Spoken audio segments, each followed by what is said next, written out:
جب اہل خاندان نے دیکھا کہ آپ رحمۃ اللہ علیہ کسی طور پر اپنا فیصلہ بدلنے پر تیار نہیں، تو انہوں نے آپ رحمۃ اللہ علیہ کی پھوپھی کو آپ کے پاس بھیجا۔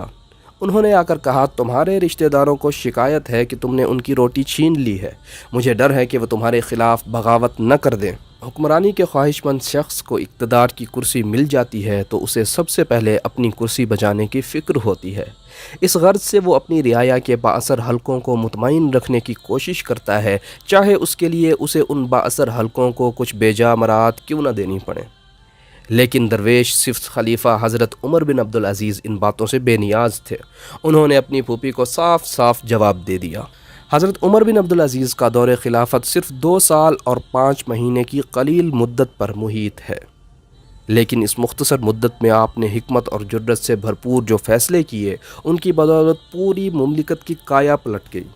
آپ خلیفہ ثانی حضرت عمر بن خطاب سے بڑے متاثر تھے۔ خلیفہ بننے کے بعد آپ رحمۃ اللہ علیہ نے حضرت عمر بن خطاب رضی اللہ تعالی عنہ کے پوتے حضرت سالم کو خط لکھا، میں چاہتا ہوں اگر اللہ مجھے اس کی استطاعت دے تو میں رعایا کے معاملات میں حضرت عمر بن خطاب کی روش اختیار کروں، اسی لیے آپ میرے پاس وہ تمام تحریریں اور فیصلے بھیج دیجئے جو انہوں نے مسلمانوں اور ذمیوں کے بارے میں کیے ہیں۔ اللہ کو منظور ہوا تو میں ان کے نقش قدم پر ضرور چلوں گا۔ آپ رحمۃ اللہ علیہ اپنے مختصر سے دور خلافت میں رعایا کی فلاح و بہبود کے لیے وسیع پیمانے پر اقدامات کیے۔ آپ رحمۃ اللہ علیہ کے خلیفہ بننے سے پہلے نو مسلموں سے بھی جزیہ وصول کیا جاتا تھا۔ آپ نے نو مسلموں سے جزیہ وصول کرنے کی ممانعت کر دی۔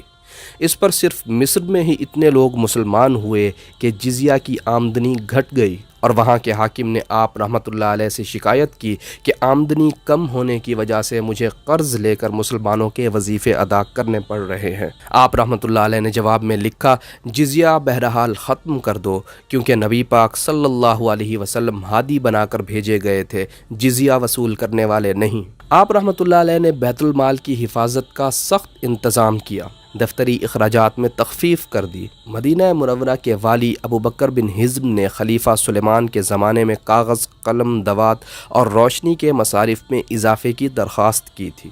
دفتری کارروائی سے پہلے ہی خلیفہ سلیمان کا انتقال ہو گیا۔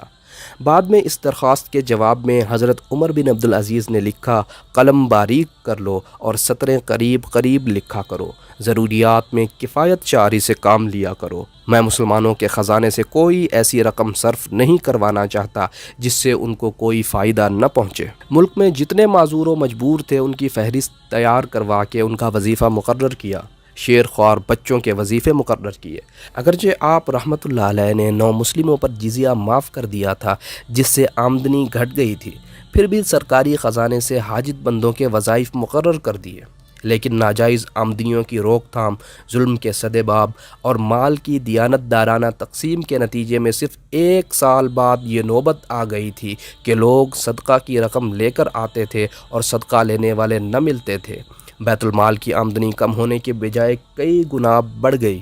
آپ رحمۃ اللہ علیہ نے ذمیوں کے ساتھ بہت اچھا سلوک کیا۔ ذمی ان غیر مسلم افراد کو کہتے ہیں جو اسلامی مملکت میں رہتے ہیں، اسلامی حکومت کو جزیہ ادا کرتے ہیں اور حکومت ان کے جان و مال کی حفاظت کی ذمہ دار ہوتی ہے۔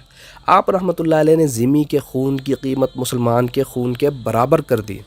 تمام حکام کے نام آپ نے فرمان جاری کیا کہ نماز کے وقت ہر کام اور کاروبار چھوڑ دیا کرو۔ جو شخص نماز کو ضائع کرتا ہے وہ دوسرے فرائض کو اور زیادہ ضائع کرنے والا ہوگا۔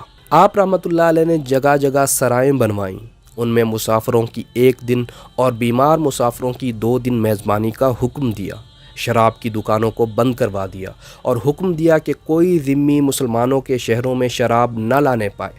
اعلان کر دیا، جو شخص کھلے عام شراب پیتا پایا گیا اسے سخت سزا دی جائے گی، اور جو چھپ کر پیے گا اس کو اللہ عذاب دینے والا ہے۔